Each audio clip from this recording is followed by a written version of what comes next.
Welcome, viewers and listeners, to Back in the Day in Live Oak County. I am Reagan Kopplin, your host, an appointed member of the Live Oak County Historical Commission. Over the past few months, we had a Live Oak County resident, Mr. Mark Smith, come forward to the Live Oak County Historical Commission to discuss about how we are going to preserve and tell the history of our great county that we live in. We gathered many times to discuss how to get the Live Oak County history accessible to the people and possible. After many meetings, we decided to start our podcast out with our guest, Live Oak County Sheriff Larry Busby.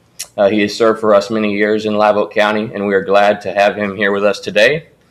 He's going to tell us his story, a little bit about Live Oak County history, and then we're going to get on a personal level. And with that, I'm going to start off with Sheriff Busby.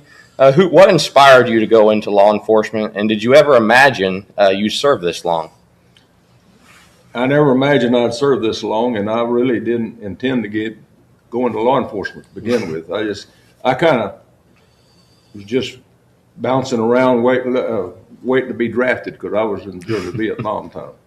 And I went to college, got a degree in agriculture with a minor in business administration. Grew up and worked all my life on a ranch, and that was what I intended to keep on doing. After I got out, within the first month, I went and took a physical for the military, and I marginally failed the hearing test. So they said, well, we're going to call you back in 3 months. So I can't go look for a job now because I got that hanging around my neck. And so I just started doing custom cowboy work, which I've done for years, and ended up teaching school. And then got friends of mine were in law enforcement. I started riding around with them and kind of got deeper and deeper. And somewhere along the line kind of decided, well, maybe I'll do this. And my intention was to be work as a deputy for a while and get the experience, because experience is required to work for Texas Department of Texas for DPS, and I wanted to go to work for the Cattle Raisers Association, and because that kind of had agriculture and law enforcement both, and I figured when the man that was in there now retired, I'd have my experience and everything, and so I was content being a school teacher and working part-time as a deputy, and Sheriff Huff was the sheriff at that time. And he decided to retire and asked me if I'd run, and that he'd back me if I'd run. And so I did, and I won. And that was in January 1980.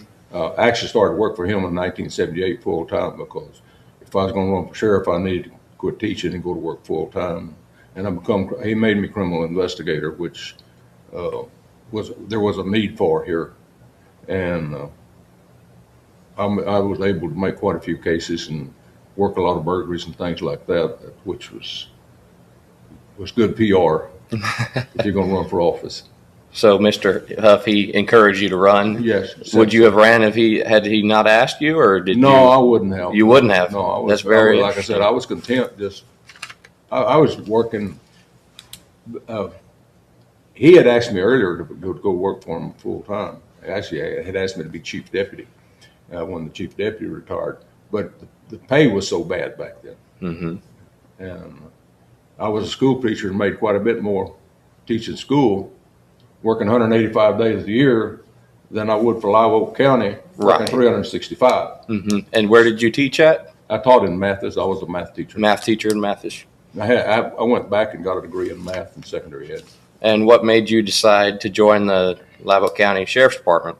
Just a friend of mine. I had a Casey King. He's a retired ranger. He and I were good friends. We were gun collectors and hunters, and he went into the military.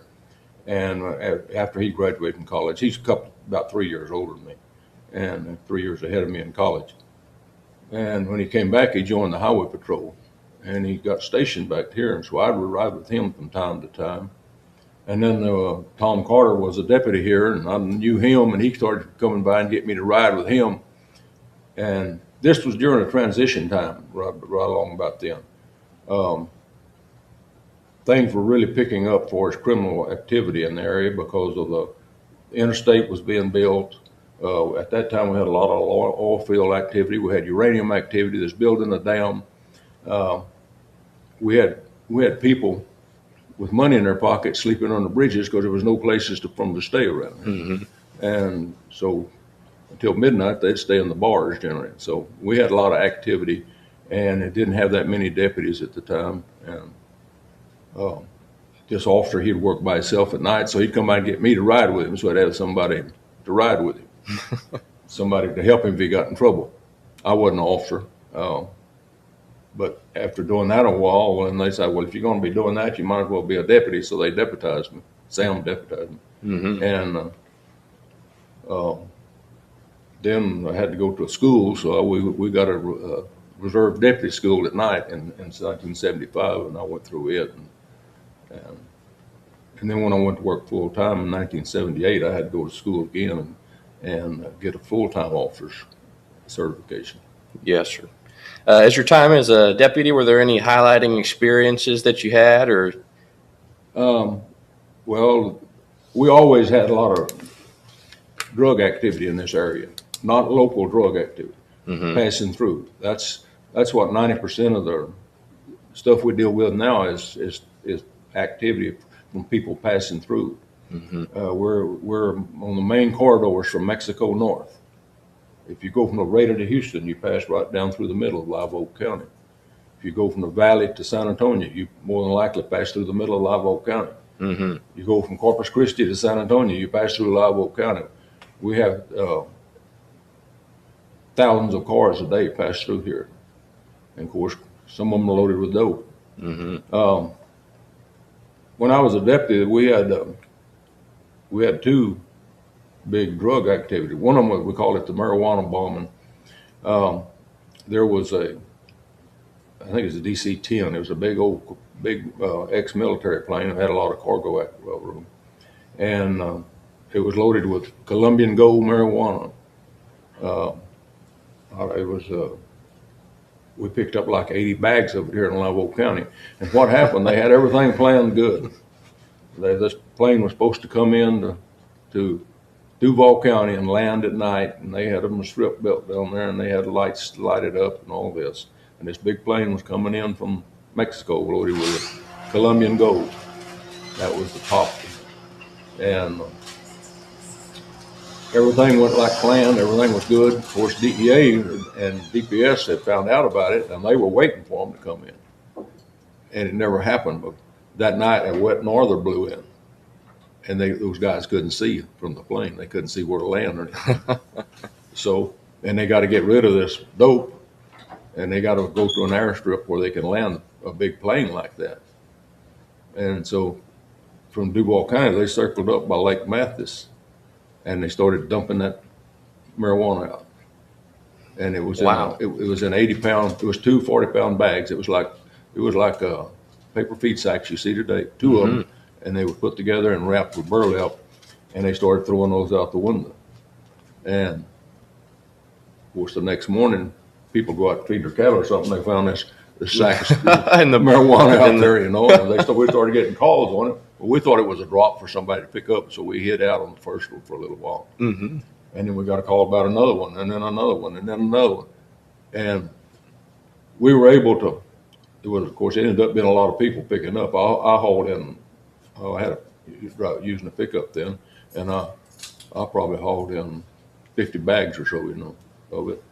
And we plotted each bag we picked up, and they had the plane on radar in Kingsville, and so it plotted the path of that plane, and then they laid the path of the plane over a land map, and it matched all the way to the plane landed in Cotulla, and of course like I said, they had it on radar, so they knew the law knew about it. So they had somebody there to intercept them. Of course, it was empty when it got there. It was dumped all the way between here and So that was a pretty big operation. Mm-hmm. What year was that? That was in 1979. 1979. 1979. Were you originally from Live County, or did you move in? Or No, I grew up on the outskirts of McMullen County line. My first few years of my life, I lived in McMullen on a ranch, and then after that, I lived on the adjoining ranch, which was in Atascosa County. And I graduated from high school in Charlotte, Texas. And when we moved to Live Oak County, it was in 1964. I was a freshman in college there. And like I said, majored in agriculture and minored in business. yes, sir.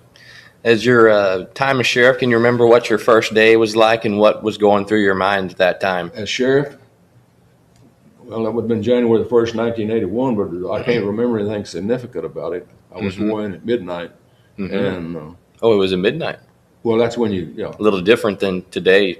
yeah. Well, generally somebody knew you would do it at midnight quite often. Oh, they would do it back then. You They'd could do it at midnight. Now, it doesn't have to be, but that was kind of the way it was done. The judge back then, he'd always have a swearing-in party at his house. I mean, have refreshments and any of the commissioners that had been reelected, or half the commissioners are elected at one time and half the other no time. Yes, But, he'd always have the commissioners, if a clerk or whatever was there, and the sheriff and whoever. And he'd have at midnight, he'd stand up and swear everybody in, and that was kind of a formal deal. yes, sir.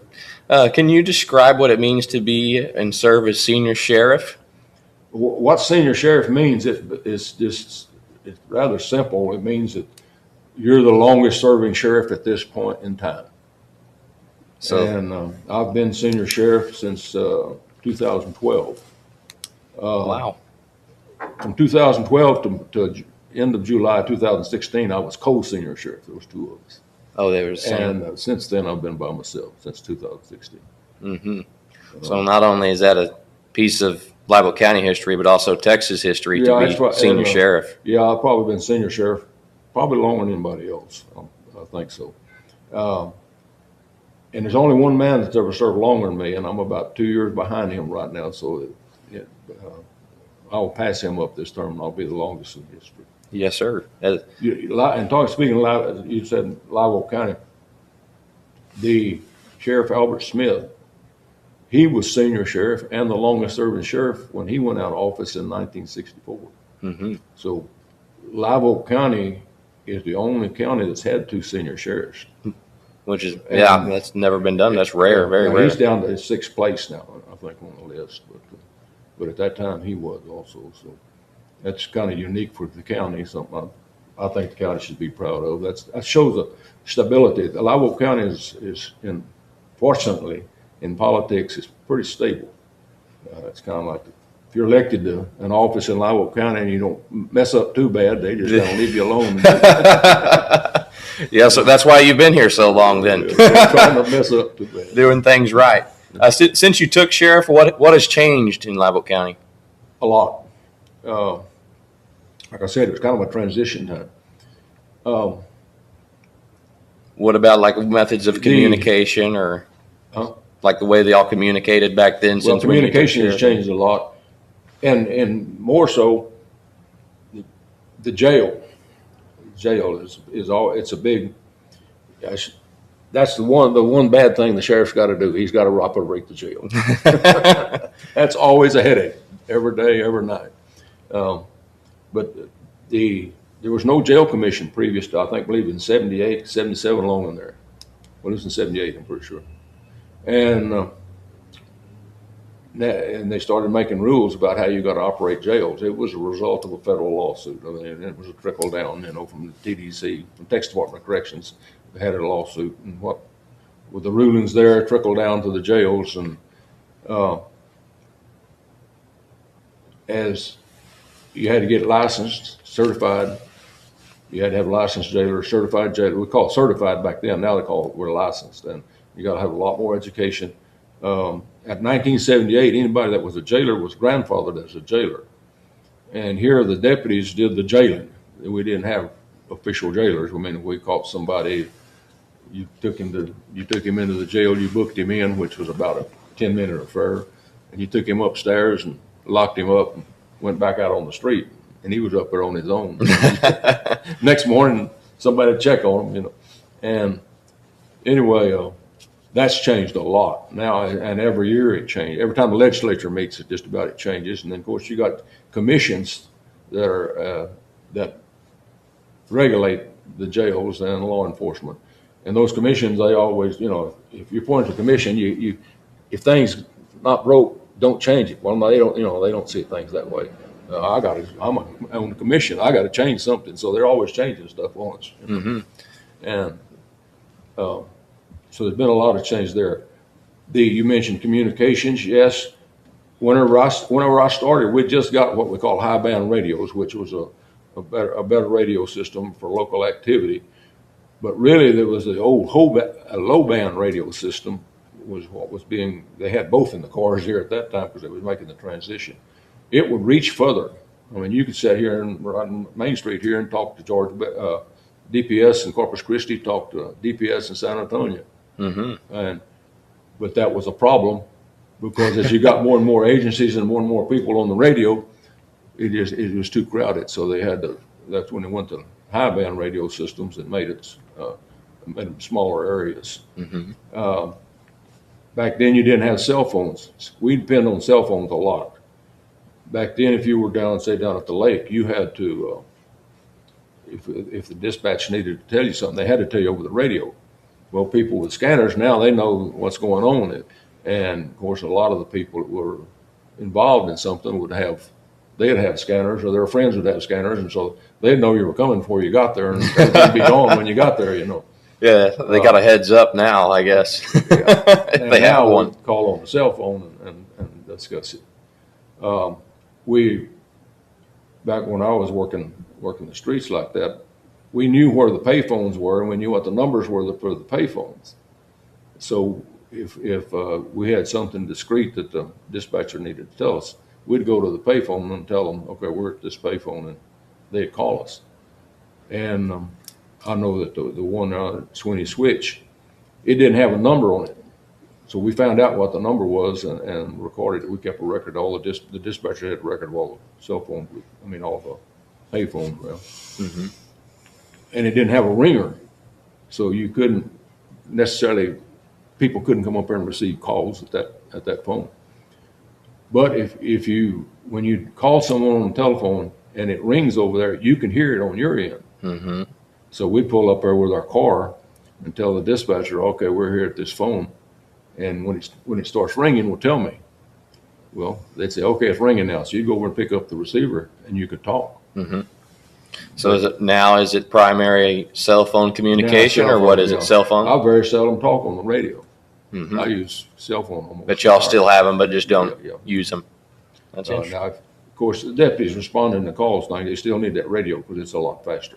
And if you stop in a car, you call in the license number on the radio because it's a lot quicker. You can't be fooling with a cell phone where you're pulling the car over. That guy liable to get out and start shooting at you. You don't want to do anything. You just tell them, put the radio up real quick and say, I'll be out with a license number so-and-so at a certain location, and you're through. Yeah, sure. Speaking of the jails in Live Oak County, I understand that there was 3 before the county seat was moved to George West. Did you have any stories or history to share with us and the differences between them? There was one before it moved here. There was one? Yeah, it was Oakville Jail was one in Oakville. It was from 78 to 1919 when the jail was moved over here. Over here now there's been 3.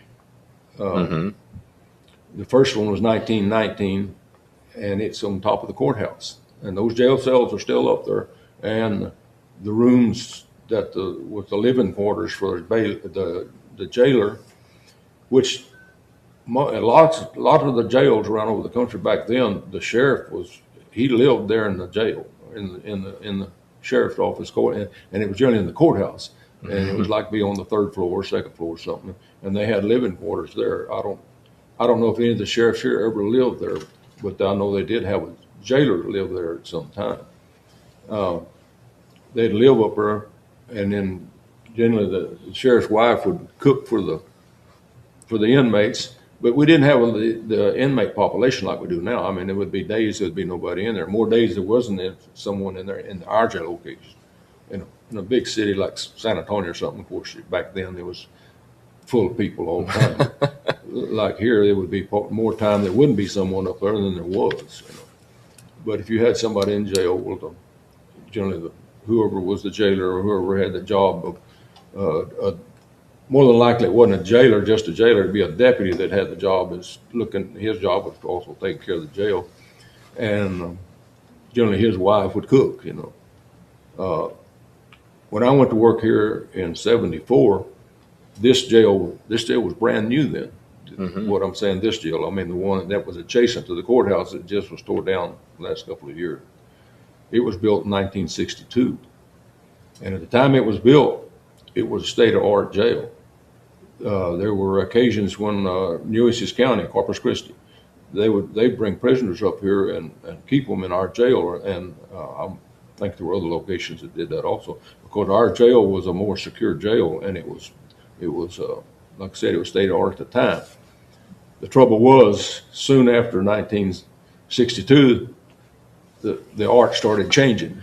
Mm-hmm. And you got the jail commission in the 70s, and they come up with all these rules and all these changes, and that jail was an air conditioned. It didn't have to be back conditioned back then. Well, now they got to be air conditioned, and you got a minimum range. You got a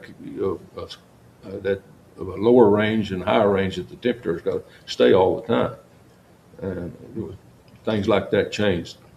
Also, it was the maximum capacity in that jail was 25. Mm-hmm. All right. So we had by 2000, mid 2000s, we were way over 25, and you can't have over what the population is designed for. I mean, that's another rule. Used to, it didn't matter as long as you could stick another one in there, you did it. But after the jail commission come along and said, no, if you got 25 beds, you can only have 25 people in there. 25 people. Yeah. Did y'all ever reach maximum capacity? Yeah. So we were well over maximum. We was averaging really? 35, 40 or something. Well, what did y'all do with the extra? We have to take them to other locations and have a contract with somebody else to house our prisoners, which was costing us quite a bit. And not only that, you got to be transporting them back and forth. So that was what, and our jail needed to have money spent on it to keep up with the changing times. Mm-hmm. So that's what prompted us to build a new jail. And that was in 1960. And we jail for McMullen County also. McMullen County doesn't have a jail. So we jail and dispatch for them. And of course they pay. I mean, they pay us to. But they've never had a jail, and I tell people, I said, this is the jail for Live Oak and McMullen. Because it is. Yeah. So the oldest jail is the old Oakville jail? Yeah, I believe it was built in 1987. I don't think there was, I've not heard of one before that. 78. Actually, 78. I mean, I'm sorry. It was built in 1887. 1887. 1987, sorry. 1887. And did you have any stories about the jail, 1962 jail? Well, as far as the old jail in the top of the court. Let me back up on something. The old jail in the top of the courthouse. We used that until we moved out of the 1962 jail. Mm-hmm. That jail was still operating too. Mm-hmm. It was the women's cell. The women's cell. Yeah, we could hold 4 people up there, and it was the women's cell. Back in the days when I started, it was a rare occasion you'd have a woman in jail. Now we got 14 beds designated for women in our new jail, and we're almost full all the time. It's times have changed, but kind of as women live, progress, so did the jail population, female jail population progress. Yeah. Excuse me. What are some stories you heard about the 3rd floor of the courthouse jail? Okay, yeah, of course, people that were around the courthouse at night, when it's quiet, they say there's all kinds of noises up there. They thought there's people talking upstairs, and groaning and carrying on up there. And of course, old buildings make noise, but anyway, they shift, with the ground and vibrate and make noises. Now, for the voices, I don't know about that. But we actually, after we moved out of this jail, there was one of those Ghostbusters, those, I don't know, that come The down van? and they have all this fancy equipment set up, and a bunch of speakers set around, little, turn all the lights off, but they got ultraviolet ray. I mean, not ultraviolet, but where they can film in the night and pick up reflections and things. And anyway, they come down here and set up because everybody's supposed to be haunted, and there were spirits in there and all this. And I went up there for a little while with them, and I didn't see any spirits or anything. I went home, went to bed. Of course, Jim Huff was. But they did try it out though. Yeah. Now Jim said that somebody touched him on the neck, and I don't know what all while he was up there. But I don't know whether it was his imagination. But they claimed there was a lot of activity up there. I mean, there was they picked up a lot of things moving around and all this. So I don't know. But anyway, yeah, it's supposed to be haunted. And the newest jail, what are the circumstances like, and housed in the Live Oak County Justice Center to be built? Can you share with us that transition? Yes, it wasn't easy because we had to more than double our staff and finding people to work for you, qualified people to work for you, and some of them we hired weren't very good, and we ended up having to prosecute some of them for illegal activity and all kinds of stuff. It is a big transition because we're a 96-bed jail. And as soon as we opened up, we had like 30 or something over here. Well, time we moved in, it wasn't long. We had 50 or 60 over there, and we're averaging like 70 a day now. About 10 of it averages around 10 or so of McMullen County prisoners, and we're like 60 or so. And again, however many beds you got, that's how many people you can help. But we can't really just say, well, we can just put 96 people off the street in jail. First place, 14 of them's got to be female because we got 14 female beds. Right. And then we got 10 isolation cells. Those are cells for somebody with a problem, disciplinary problem or medical problem. We got two medical cells which got zero pressure, and they're handicapped also, where they're wider doors and all that kind of stuff. But in zero pressure, what that means is if you got somebody with a communicable disease in there, you can put them in there because the air condition don't circulate through there. It's air conditioned, but the air, the exhaust out of those are not put back into circulation, if you understand. It's contained, and so it doesn't spread the germs. And it's that simple. Do y'all ever reach capacity today, or we have? You have. Not in the probably last year or so we haven't, but we have at times, yeah. It's almost quadrupled in size since the original 25 is what it used to be. Yeah. I read an article about the Iranian students at B County College in 1978.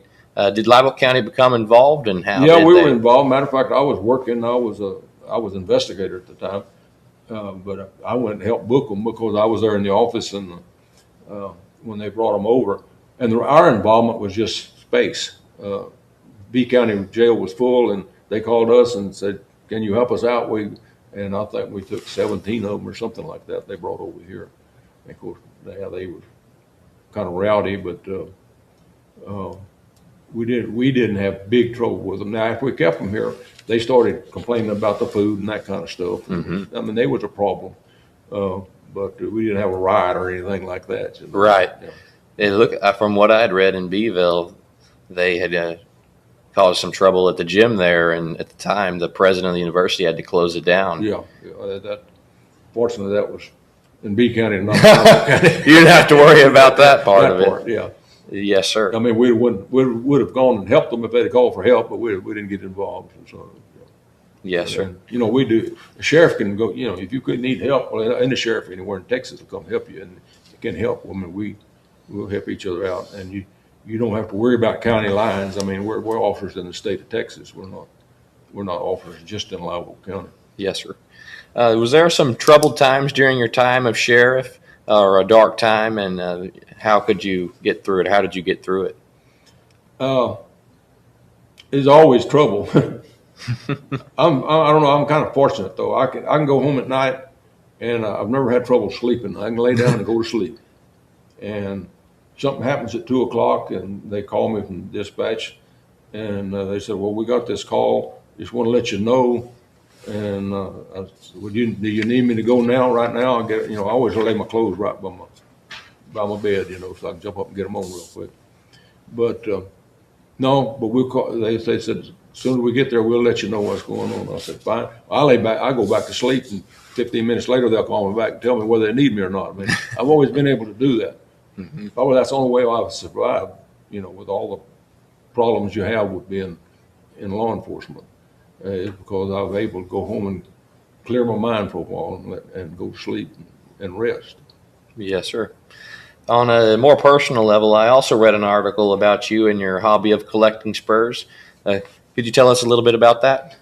Well, yes, of course, I've always, like I said, back up, since I can remember, I've been on a horse, before I was able to remember.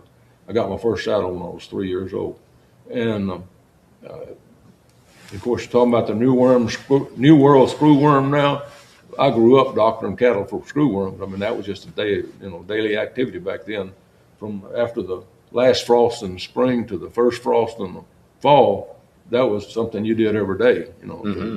Calves were born all at different times, so they're going to have worms as soon as they got worms as soon as they're born. So that was a daily activity with us doctoring worms. We weren't doctoring the worms, doctoring cattle for worms. Mm-hmm. People call it doctoring worms. But of course, cowhands, cowboys, whatever you call us, spurs are kind of your personal item. Mm-hmm. You got your rope and your spurs, and then they move your saddle next, but and your personal horse, But spurs are kind of like your belt buckle or whatever. It's your personal item, Yes, sir. And so they mean something to us. And I never did get into collecting them, and I never thought about them that much until Kurt House is a big time spur collector, and he came by one day and asked me about spurs I used or something. Well, I showed him a pair of spurs I was wearing. He told me, he said, you shouldn't be wearing these spurs. And I said, why? I said, because these are valuable spurs for collecting. Mm-hmm. And he piqued my interest, got me interested in that. And so I put those spurs up and got me a modern pair, Got you a new pair. And I started collecting. And of course, by then, spur collecting was starting to get more prevalent. And of course, when that happens, prices go up on anything like Winchester rifles and Colt pistols. I like Winchester rifles, Colt pistols. I've always collected them. Of course, can't collect too many of them because they're real expensive. But it just something. I got quite a few pairs of spurs, and some of them are real good ones, and some of them are just average spurs. But they're all and the type of spurs you want is old Texas cowboy spurs. Mm-hmm. You see Mexico spurs that's they're large and got big rowels. They're not near as valuable as the Texas cowboy spurs. And how would they identify those, or did they have like stamp or initial or? Well, it's kind of one thing is kind of let the collector be wary. You got to know what to look for. Mm-hmm. Some of the more valuable ones are not marked, but that's who made them. But most spur makers would put they put their initials or something on them, just a little metal stamp on there. You got to look for it, Mm-hmm. and that's how you know who the makers are. But there's books on it and everything that Kurtz wrote a couple of books on spur collecting, and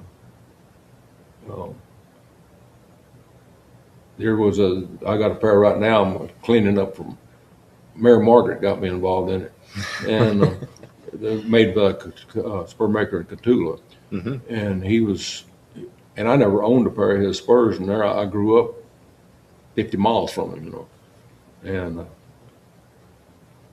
his are becoming more and more popular and they're unique. They're a real good spur, one of the most popular one in the area, or most popular anywhere, is from Victoria. A guy named Joe Bianchi. He made it's called a Victoria spur, and his worth a lot of money.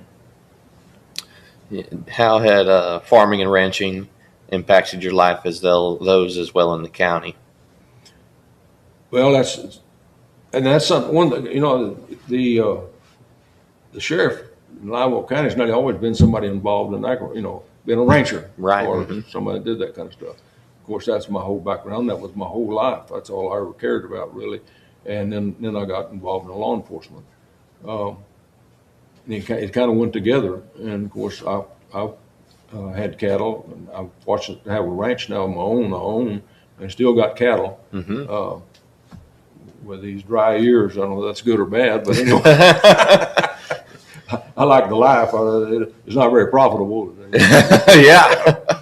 Do you have any other personal hobbies of yours? Well, like I mentioned, gun collecting and fur collecting, and of course hunting. Nowadays, I do a lot of hunting, but very little shooting because the work starts when you shoot something. But, and used to do a lot of competitive pistol shooting also. I used to rodeo. Done that.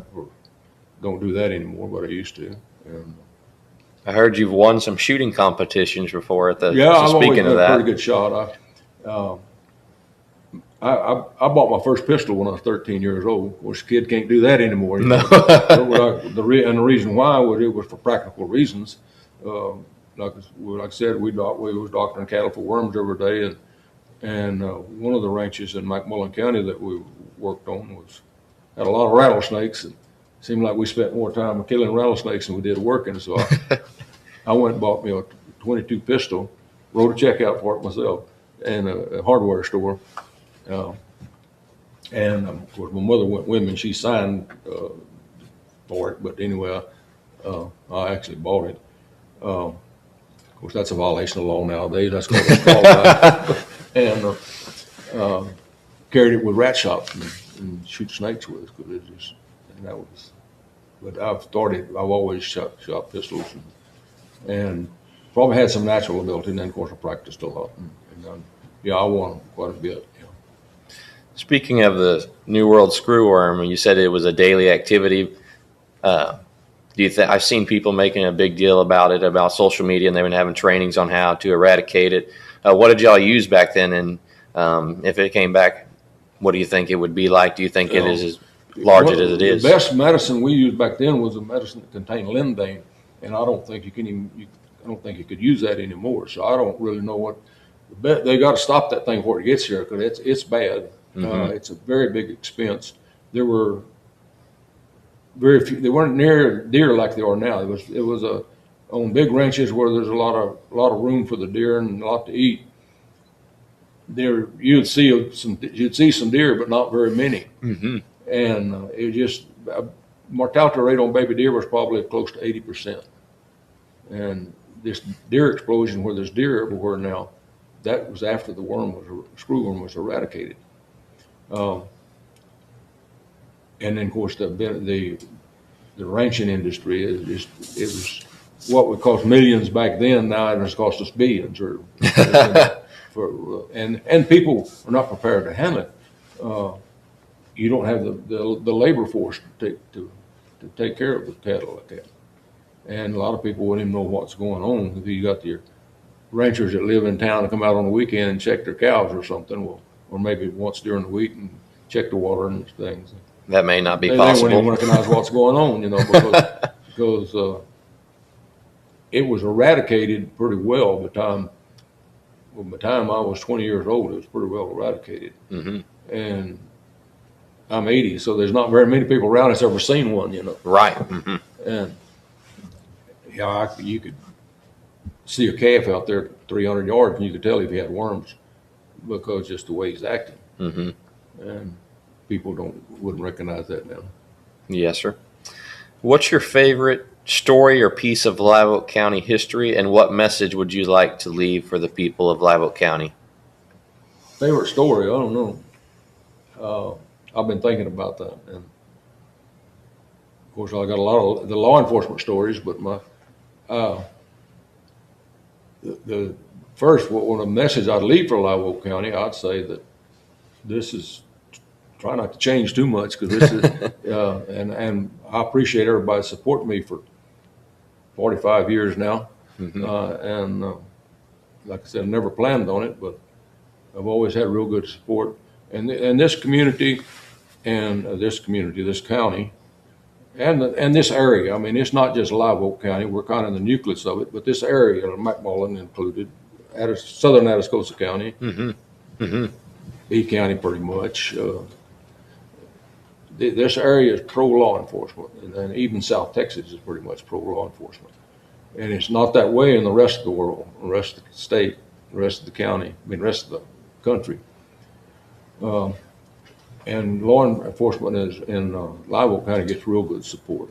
And like I mentioned earlier about the political stability here, and we don't want to change that. I think that's very important that this county has good schools. We have good support of our schools. Unfortunately, young people want more shopping malls and things like that. And a lot of them move away, but they need more of them need to stay home where it's good living. And a lot of them move back after they go out and get their eyes open and maybe get a little older and come back. Maybe they go off and make their fortune and come back and then they'll retire here. I mean, but it's quite. It's just a good place to live, and I'm glad to have lived here. And I hate to see it change very much. And of course, it's a very conservative community, which is important. I mean, that's conservative is a word that I think is misinterpreted. Everybody think it means you don't want to spend money. Well, we're a capitalist system. We got to spend money. That's how we operate. Conservative, but in values and everything. I think that's very important. Yes, sir. Well, thank you, Tyree Lee and Aaron Poe, for doing the sound and video for us today. Without y'all, I wouldn't be able to make this possible for the Live Oak County Historical Commission. And I encourage all of you viewers and listeners to join us to share the Live Oak County history and keep us alive. And thank you, Sheriff Busby, for serving for the people of Live Oak County for such a long time. We enjoyed having you here today, and we appreciate you. With that being said, we will have upcoming podcasts with additional Live Oak County history. Please check out our Facebook and Instagram page.